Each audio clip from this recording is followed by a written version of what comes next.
event.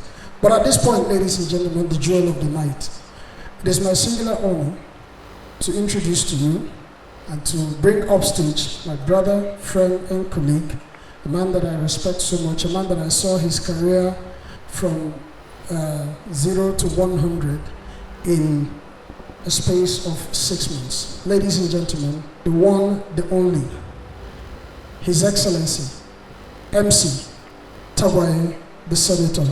We used to call him, but he is the Prince of Ngawa. Can we give him a resounding round of applause? Give him a standing ovation if you can. Ladies and gentlemen, the reason why we're gathered here tonight, a visionary. Can we please put our hands together and receive him properly? Thank you so much. Thank you. Keep clapping, keep clapping, keep clapping, keep clapping.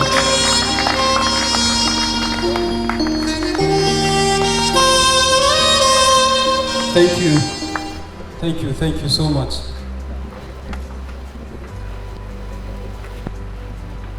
The Vice President of the Federal Republic of Nigeria, represented by the Senior Special Advisor to the President on Social Investment Program, His Imperial Majesty Onitan Adeyeye Ogunwosi, represented by His Royal Majesty Oba Adeni, the Asoya of Ile Isoya, Ife Kingdom,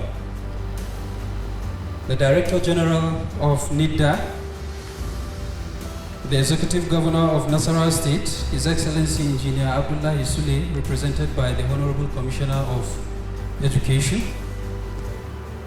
the President Elizabeth Jack Rich Aid Foundation, Dr. Mrs. Elizabeth Jack Rich, represented by Mr. Enyawu Oyetunde, the Minister of Women Affairs, Her Excellency Senator Pauline Talin, represented by Dr. Sam Eifa, Madeleine Wickler, President, Sospen Foundation, Dr. Amina Lorey, Country Director, Pathfinder International, Chairman Ned Nwoko, who is regrettably not present here, but represented by Mr. Chuks, Dr. Abdul Jalil Tafawa Balewa, and Brigadier General S.K. Usman, retired. Distinguished ladies and gentlemen, good evening. I want to once again thank you and appreciate you for making our time to be here to witness a history and then a birth of a new era. Tagwaye Foundation official launching and fundraising event is something we've been planning for quite a long time, and I'm delighted to see you all. In fact, I can't thank you enough for honoring the Foundation's invitation to this very important occasion. To everyone present here tonight, either in person, by representation, or virtually connected, I say thank you for being part of this memorable event. To all those who could not make it for one reason or the other, thank you for your support. Today is an exciting and a memorable one for the Tagwaye Foundation, as it officially marks the beginning of a new era. An era that will be characterized by quality relationships with partners and private concern based on trust, collaborations, constructive dialogues, and shared commitments to seeking outcomes which work for all parties. I know the next question will be, how come Tagwaye Foundation? How did we start? The emergence of Tagwaye Foundation actually started 4 years ago when I started entertainment and came into limelight. And I began getting better, of course, financially through the grace of God. I then decided to give back to the society using my platform and the resources I had on a very low key and without reporting such activities to anyone. Like some of us know, I was born in Ingao local government, Kaduna State, to a modest family that was not wealthy. My parents tried their best to give me education regardless of their financial status. I attended government school as it was the best they can offer to me, unlike some of us who attended private schools. So I understand what it means not to have education or to be struggling to get educated. I also understand what poverty is because I was once there. I hawked zobo, pure water, and did some hard labor jobs to survive as a child. However, I remember taking a look at great men in Nigeria, checked their history, and realized that at some point in their lives, they were once teachers. After my NCE program, I told myself, if they taught, then I will teach. And I taught.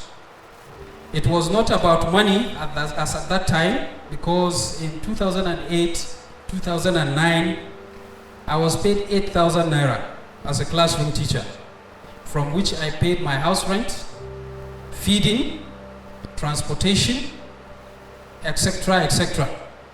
Through it was difficult for me, but my constant passion for imparting knowledge into the lives of people kept me going. As a classroom teacher, I taught in primary, I taught in secondary school for more than 7 years. And so I understand fully what education is and what it can do to a person and the society at large. I gave knowledge they could not pay for, but it helped the lives of the children I taught. I stayed that long teaching and enduring because I knew that in order for me to get better, I need to help people get better themselves. My driving force and motivation for Tagwaye Foundation is the fact that I derive so much pleasure and satisfaction seeing people happy, especially when I'm responsible for their happiness. For me, it's the smile on their faces. I have started receiving my reward as an example of what education can do.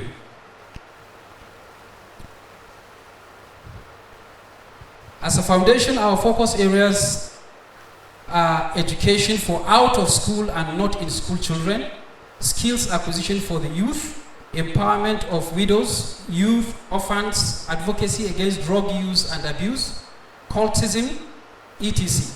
However, our first priority is education. Tagwaye Foundation is focusing on education specifically for children that are either out of school or not in school. That figure, over 10 million children are out of school as we speak.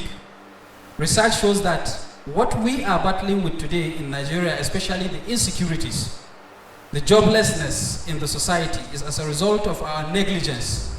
Going back in time, probably 10, 20, 30 years ago, the children who were abandoned and were not sent to school, children roaming the streets, begging, and we did not care about them. We saw it as a normal thing. The result of that negligence is what we see today as insecurity persists in the country. Secondly, manipulation of children who are not educated is a challenge we face in the society. It is easy to manipulate an illiterate. Education allows you to see reasons, but illiteracy gives you reasons without reasoning. While providing educational opportunities, we will also focus on the school's facilities because the school environment is very important. You cannot ask someone to spend more than half of his or her day in an environment that is not conducive, clean, healthy, and expect a good performance. The school itself must be inviting, for children and students to always be in it. When the school is inviting, children will want the weekend to be over, so they return to school and focus with their studies. So therefore, our goal is to affect at least 1,000 children, get them back to school and keep them in school, and hopefully 20 schools in the next 6 to 12 months as the resources we have and support we receive allows. It is no doubt that we need everyone's contribution to make this happen. This will be a continuous exercise to see that our children get the best they deserve. Managing a foundation is not an easy task. Accountability is essential in managing a foundation, as well as managing the resources that it entails. My decision to use my resources and the resources of other people for the cause of reaching out to those that needs help is sensitive task that I have decided to take upon myself. I will assure you today that whatever support we receive will be used as promised. The integrity of the foundation and of course my integrity is priority, as that will always speak for us as a foundation. We will at intervals provide opportunities for the general public to go see our activities, be part of it, and spread the word.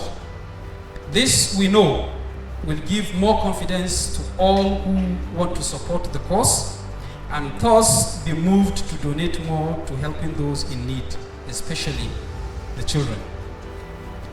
Lastly, while it is important to have many people come into the business of helping others and reaching out, it is a huge task. Just like managing an industry, a lot of people would love to help, but then a lot can't. However, I will say this: if you cannot do it, support those who can and have made themselves available out of passion with your resources. Everyone can't start a foundation due to the diversity in our careers and time. My call to you is this: render help wherever you are.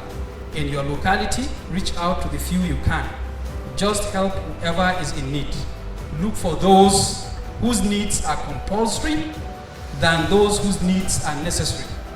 When we finish helping the compulsory needs, we can support the necessary needs. Thank you, and God bless you.